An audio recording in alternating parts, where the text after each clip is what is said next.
So to recap my predictions from the last round, I got 5 out of 8 with the wins and 3 out of 8 with the margins, as I was incorrect with the Roosters, Knights and Raiders. The only margin that I was incorrect with on the winning side was the Broncos 13 plus last week.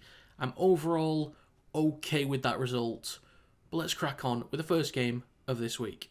Kicking things off this week, we have the Rabbitohs taking on the Panthers. Now, unfortunately, the Panthers are dealing with a lot of major misses this week. Of course, Dane Laurie starts over Dylan Edwards. Trent Tolo has to start over Nathan Cleary for this round.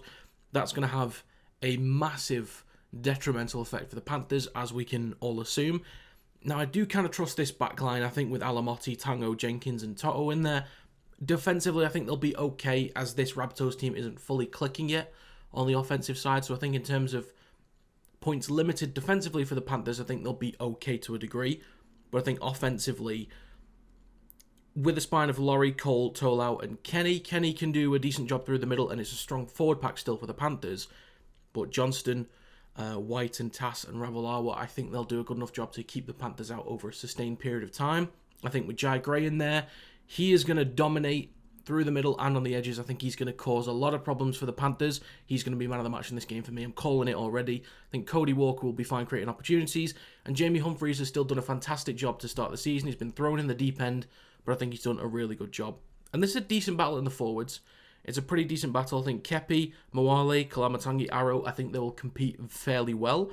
You know, you look at the likes of Yo and Martin and Leota to really punish teams through the middle, but I think there's enough pieces in there for the Rabbitohs to slow down the progress that the Panthers try and make.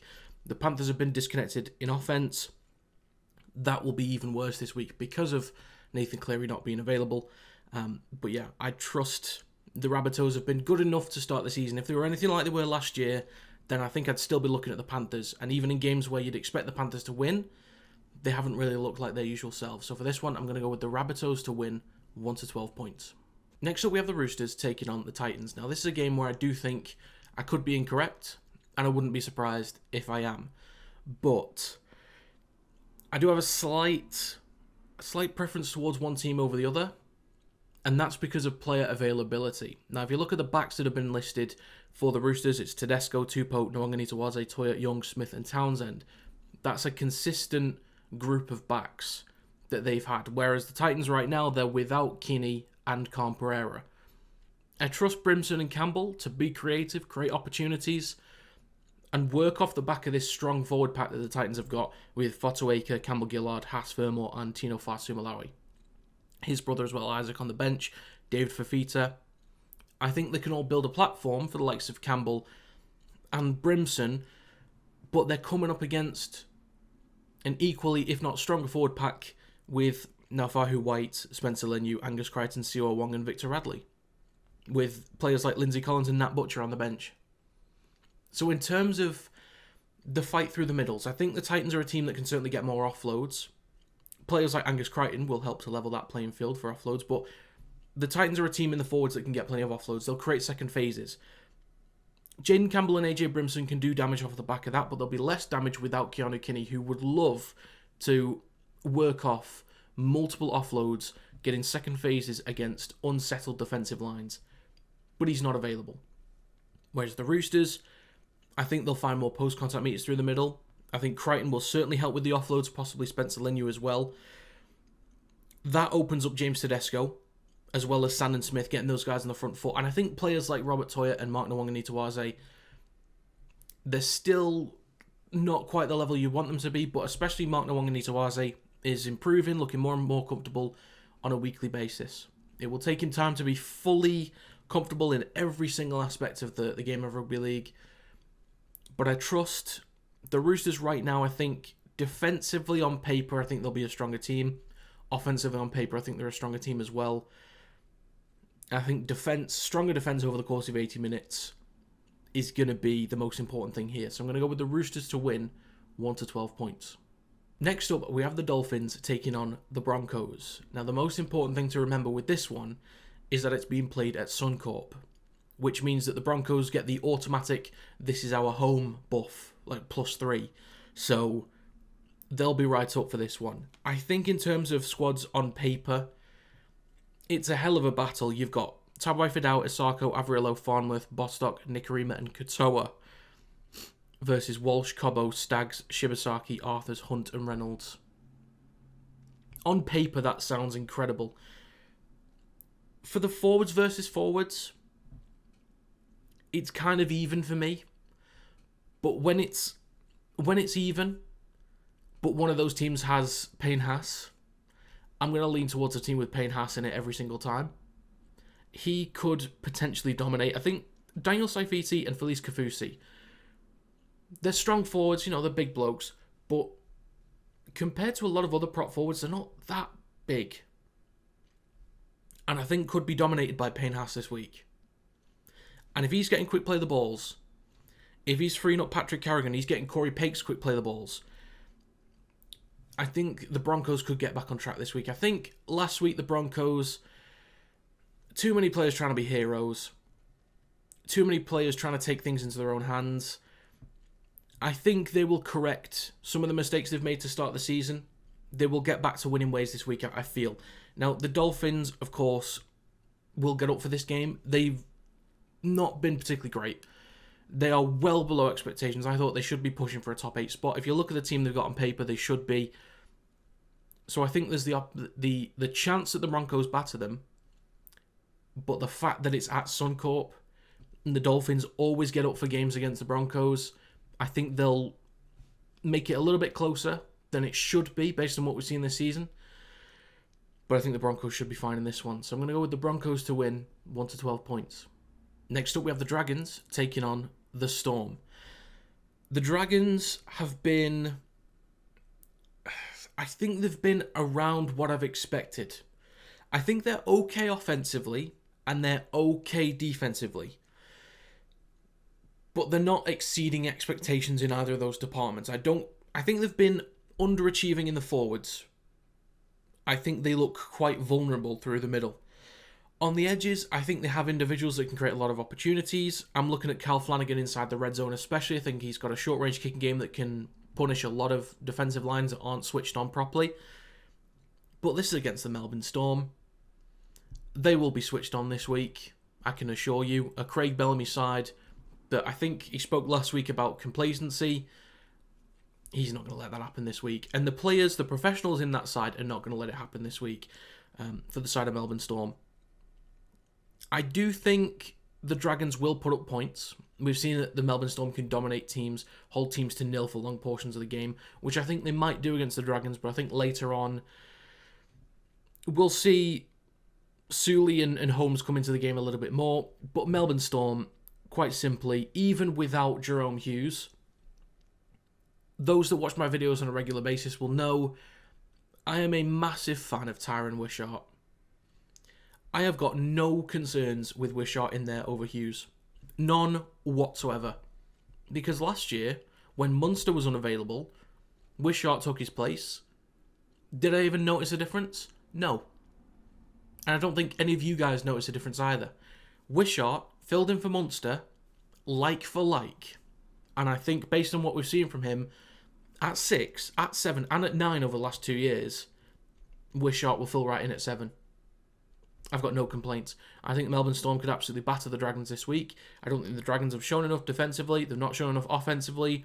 The forwards of Utakamanu, King, Bloor, Katoa and Liero, even with Valepu, Kamikamitha coming off the bench, will bully the Dragons forward pack. And I would expect a few line breaks through the middle from Ryan Pappenhausen as well. So look out for that. But I'm going to go comfortably with the Melbourne Storm to win. 13+. Next up, we have the Cowboys taking on the Raiders. This is one of the games that I'm extremely confident with one of the teams. The problem is they kind of let me down massively in the last round against the Sea Eagles. What was going on there, Canberra? What was going on there? Do tell. Anyway, the Cowboys, they have a massive forward pack, which includes McLean, Taumalolo, Bateman, O'Donnell and Cotter, with even Nanai and Griffin Neem, especially, who's huge on the bench. Reece Robson could do a lot of damage with quick play the balls, but they're coming up against a forward pack that's done a good job to slow down the progress of other strong forward packs with Josh Papali'i, Joseph Tarpany, Hudson Young, Matty Nicholson and Corey Horsburgh. So I think there's going to be a decent battle through the middle. I think the Cowboys should probably win it, but I wouldn't be surprised if the Canberra Raiders and the likes of Horsburgh, Tarpany and Papali'i end up dominating at periods through the game. The back line of the Cowboys is just what's going to let them down this season. Because you'd expect Drinkwater and Dearden, maybe Clifford, to run the show, create opportunities. But it's defensively, Darby, Purdue, Vilea and Talangi, it's just not strong enough to compete. And I think the performance that the Raiders put in last week will be a bit of a course correction. Ricky Stewart will not be happy with some of the individual efforts and overall team performance. And I think there'll be a bit of a correction. The Cowboys just don't have it in them to compete properly yet. I think this year they could be looking at a wooden spoon. And the Raiders, as I say, a bit of a course correction. So I'm going to go with the Raiders to win 13+. Next up, we have the Sharks taking on the Bulldogs. I think the Sharks are clear favourites in this one for me, mainly because of the consistency with the squad that they've got, with Kennedy, Stonestreet, Ramian, Iro, Mulatalo, Trindle and Hines. I also trust Trindle massively to run the show.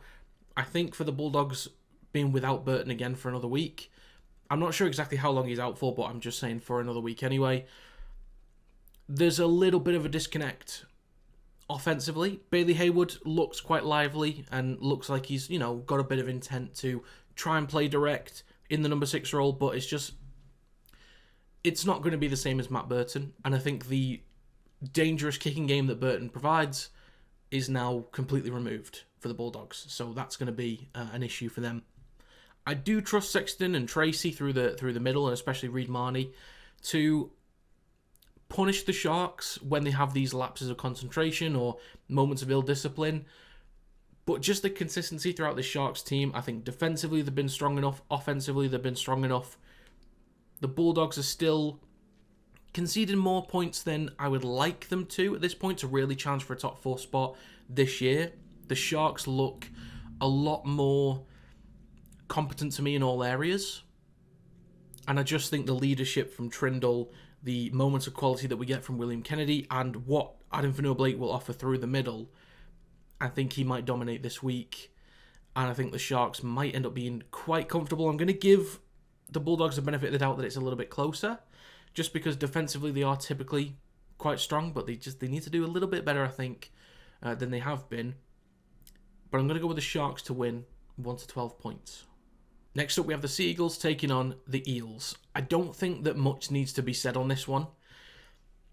First of all, with the Eels, they obviously made the game a lot closer against the Bulldogs in the last round than I think most of us probably expected. Fair play to them, they've now got Russell, Penasini, Lomax and Addo-Carr in the back line. I believe it'll be Lomax and Addo-Carr down the left-hand side. They'll have Dylan Brown down the left as well. So I think their left edge attack might look decent, but they're coming up against Saab, Kula and Olakau'atu. And I don't know defensively if they're going to leave many gaps available for those guys. I think there's times where Jason Saab is prone to maybe jumping out the line a bit too early. So I think there's some opportunities down the left for Addo-Carr and Lomax to put up points. But through the middle, the Sea Eagles are so much stronger.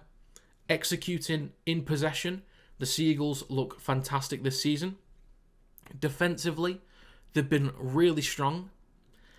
And the Eels, unfortunately, have just been poor in basically all areas at the moment. Even, we saw like Zach Lomax, he looked so defeated last week. And so many other players for the Eels, they already look defeated. And I just think, the Sea Eagles being strong all throughout the squad, in the backs, in the forwards, on the bench. Even with Brown in there, Simpkin, Bullymore, Sipley wasn't initially in the squad, he's back in the reserves, but the Sea Eagles are just clearly better than the Eels, so I'm going to go with the Sea Eagles to win 13+. Finally for this round, we have the Tigers taking on the Warriors. Now the Tigers, they're looking competent. They're looking decent offensively, decent defensively. They're still not a perfect team, but they're playing with so much energy right now. And they're looking like a much more competent attacking team. They're not turning the ball over in stupid field position like they did a lot last year and the year before. They're getting to the end of their sets, kicking well, chasing well, defending much better through the middle. On the side of the Warriors, I think they've got a big forward pack that can do a bit of damage to the Tigers. I think they certainly will. And there have been two players in particular for the backs, actually, for the Warriors that have impressed me quite a lot. That's Tani Taupiki and Ali Leotawa. They look really, really energetic, really exciting players. And Taupiki reminds me a lot of Keanu Kinney, who most people will know is my favourite player in the NRL. Tani Taupiki looks very, very lively.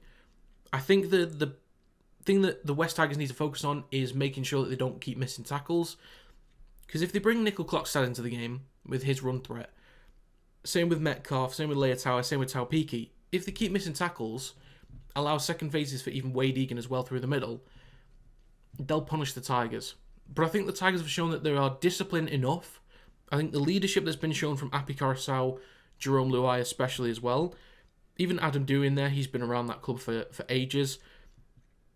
I think the West Tigers will be disciplined enough to withstand the pressure from the Warriors. And offensively, I trust the West Tigers more compared to what the Warriors have shown defensively. I think it'll be a really, really close game. But I just think over the course of 80 minutes, it will just lean in favour of the West Tigers for me because of the quality of Bula, Taruva, Galvin, Luai, Coruscant, and a few others just scattered around that team. And I think May as well will get plenty of offloads, create second phases for Luai and Galvin to feed off. They'll do some damage on either edge. So yeah, it will just be... I think the Tigers will probably win it in the first half. The Warriors will start creeping back in, but I think the Tigers will just hold on. I think that's kind of how it's going to go. So I'm going to go with the Tigers to win 1 to 12 points. But as always, if you guys have your own predictions, please do let me know in the comments down below and make sure you answer the Rugby League fan question that I've also pinned to the comments. But that's going to be it. If you enjoyed this video, feel free to leave a like. It does help to get the video out there to more people. Subscribe to the channel to stay up to date with more Rugby League content. And check out the Kinetic Rugby League website and store in the description down below. But that's going to be it. Thanks for watching, and I will see you next time.